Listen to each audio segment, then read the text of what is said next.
It's almost certainly the oldest house in Portsmouth and is definitely the most haunted, yet Wymering Manor has had to fight for survival throughout its long life. Yes, and having survived, it could now be about to thrive.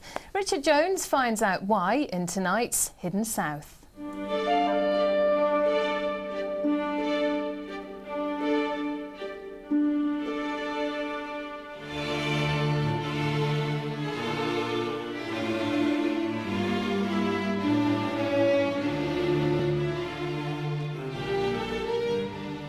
On the face of it, Wymering Manor looks like a typically classic English country house.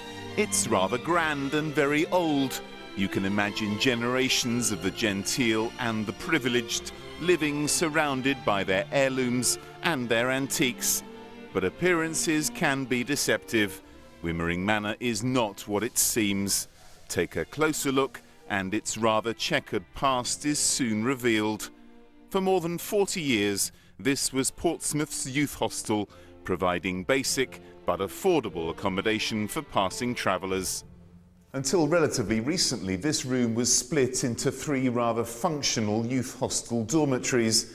But originally this was the music room, the centre of the house, with a huge fireplace over there and every single wall covered in oil paintings. This photograph gives an idea of what it used to be like. The rest of the house also has that institutionalised look. This room is probably the worst. It's the kitchen and a vision of 70s orange. You'd have no idea that once this would have been the chapel. The only clue is the stained glass window up there. The functional signs and the dowdy paintwork aside, the Youth Hostel Association was in fact the saviour of Wymering Manor. Before it took over in 1960, the house was threatened with destruction, and not for the first time. It survived World War II. It survived a demolition order in 1959. It basically was uninhabitable in 1900. When you see the beams in the room we're in at the moment, these were actually brought from a house in Lancashire.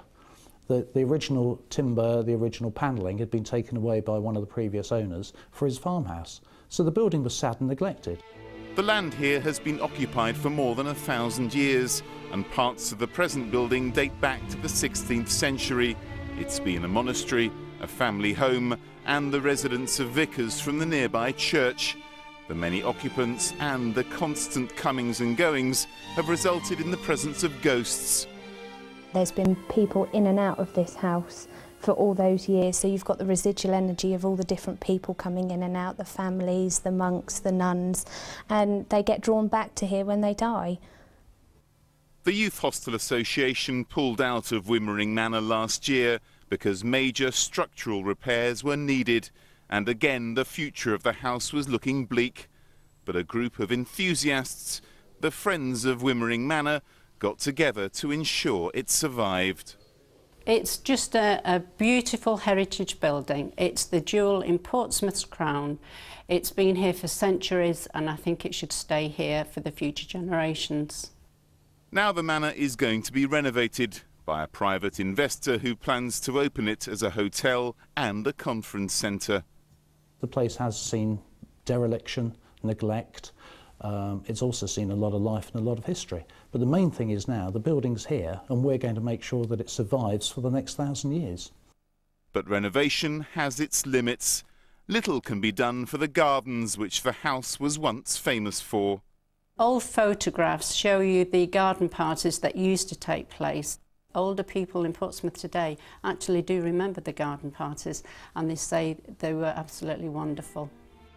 Over the years, those gardens have been swallowed up by development, and Wymering Manor is now surrounded on almost every side by modern houses.